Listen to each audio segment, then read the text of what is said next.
Today, I wanted to talk about a topic that is incredibly infuriating to me personally, which is the Slavic gold diggers of TikTok. I myself am proudly a Slavic woman, so that's why I know that all those stuff that those women are posting is just stereotypical bullshit. Before I get into the TikToks, I would like to paint you a picture of Slavic countries. Here, sexism is much more prevalent than in the West, I think. It's not unusual to hear sexist jokes at family gatherings, when you're meeting with friends, or even in the media. What's more, the gender pay gap is much higher than in Western countries. I live in Poland, where the gender pay gap is considerably smaller than in other Eastern European countries, but in Ukraine, it's around 30%, and in Russia, it can be as high as 50%. Poland is also extremely restrictive when it comes to reproductive rights. I don't really want to get into too much detail here because I honestly could talk about it for hours, but there is basically no legal way to have an. Yet, the TikTokers I will talk about today love to perpetuate stereotypes that make it harder for Slavic women to fight for their rights. The first person I want to talk about is Tori Herman, or what I assume her real name is, Victoria Safranova. Tori doesn't live in a Slavic country anymore. From what I've gathered, she lives either in the US or Canada, but she absolutely loves to perpetuate stereotypes for views. One of her notable series of TikToks comprises of comparing Slavic and American women. We want to have same jobs as men. You know, we women used to be very smart until some blue-haired offended little boy came and decided to ruin it for us. We have invented long nails, a device that forever protects you from any sort of can unscrewing, car door opening, hanging a shelf, or any activity that requires having arms. How did we go from that to wanting to be a plumber? First and foremost, I absolutely hate the forced Slavic accent, but I guess it's a great way to reinforce stereotypes. This theme is incredibly common for those TikTokers. They love to show Slavic women as traditional and even anti-feminist. They want a traditional man, they don't want to work, and they basically just want to look pretty and smell nice. And while I'm sure there are Slavic women out there who are like this, it's in no way a norm. Women here, just like everywhere else, fight for equality. They want to have jobs or careers, and they want to be something more than just a pretty face. But this is a very typical view of Slavic women in the media. There isn't really great representation of Slavic characters, but if you try to imagine like a typical Slavic woman in the movies, that's probably what comes to your mind. A princess that wants everything handed to her. And it's incredibly annoying that women here fight for their rights, yet a woman who left a Slavic country and lives in the West now shows us as those dumb blondes. Many people always tell me, Tori, it's not good to date two people at the same time. And I always say, do you want to get one Chanel or two Chanel for your birthday?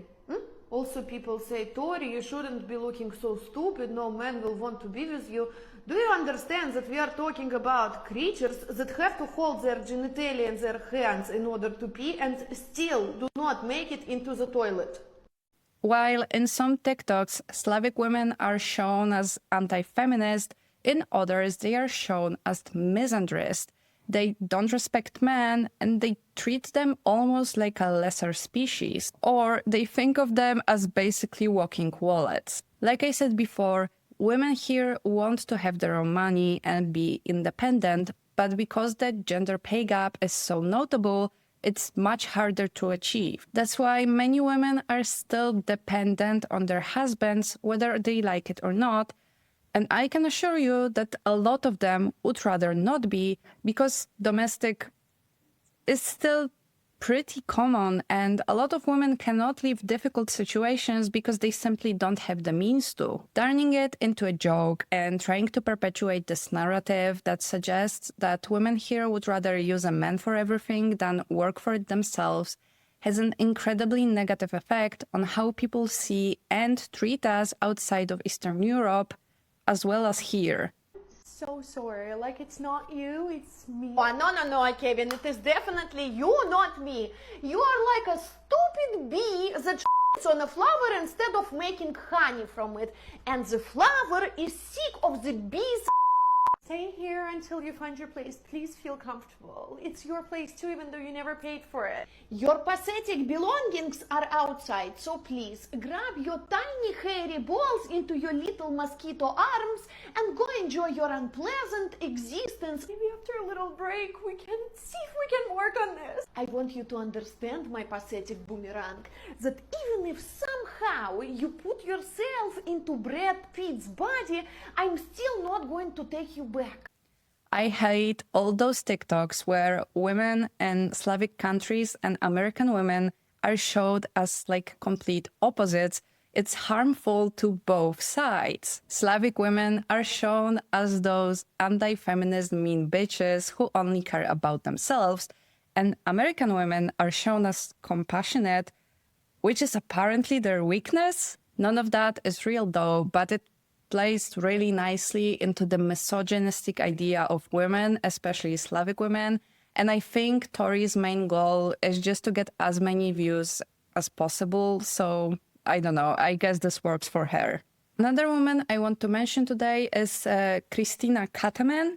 Just like Tori, she loves to make TikToks with a forced Slavic accent that perpetuates stereotypes. If he suggests a coffee walk as a first date option, прощай. Unfortunately for him, the first date is not going to cost $4.99 plus tax. If he asks you what your favorite restaurants are and then tells you that your choices are too expensive, прощай. What were you expecting? McDonald's or Wendy's? If he asks you on a dinner date but doesn't offer to pick you up, прощай. You have agreed to the date doesn't mean that you come with free delivery option.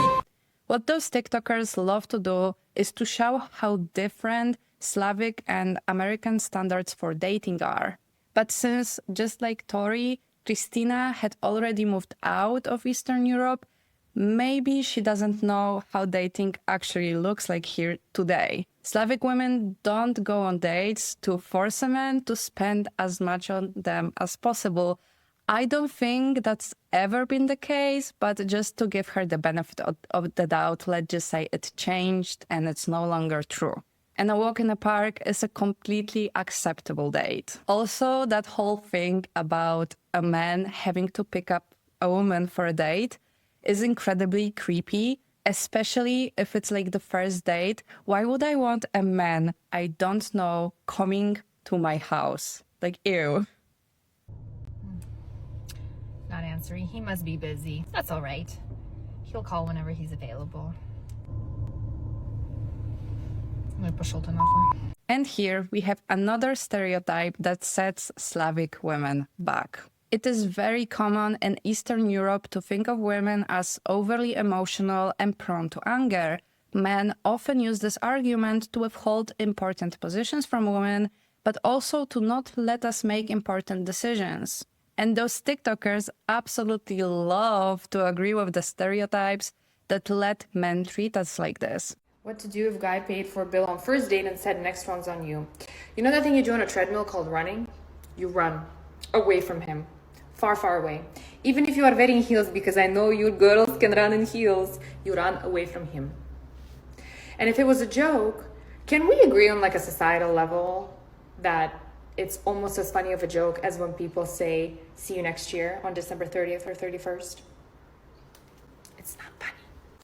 Oh yeah, imagine that when you create an image of women that only want men for their money, the men want to check if it's actually true. Like, that's crazy, you should run. But seriously though, if you're actually interested in somebody and they refuse to pay on a second date because women shouldn't pay on dates, then you should run from them. All in all, those TikTokers are incredibly infuriating. They play into the men's idea of a Slavic woman and propagate stereotypes that make it harder for Slavic women to get their rights. I do have to say, Slavic women are often very confident and they don't take bullshit from anyone. But that doesn't mean we are all traditional and anti-feminist and only want a man for his money. maybe we have higher standards for men, but I think it's way too much of an individual thing to generalize it like that. I'm sure there are women in the US who also have incredibly high standards, so I don't think it's like a nationality thing. And as much as Slavic countries have their own problems, people here are just the same as everywhere else. Internet and globalization made us all a lot similar, especially young people. And young women here and in the US or in the West in general are a lot more similar than people think. Anyway, thanks for watching. Don't listen to dumb TikTokers and subscribe or hype my video up. Thank you.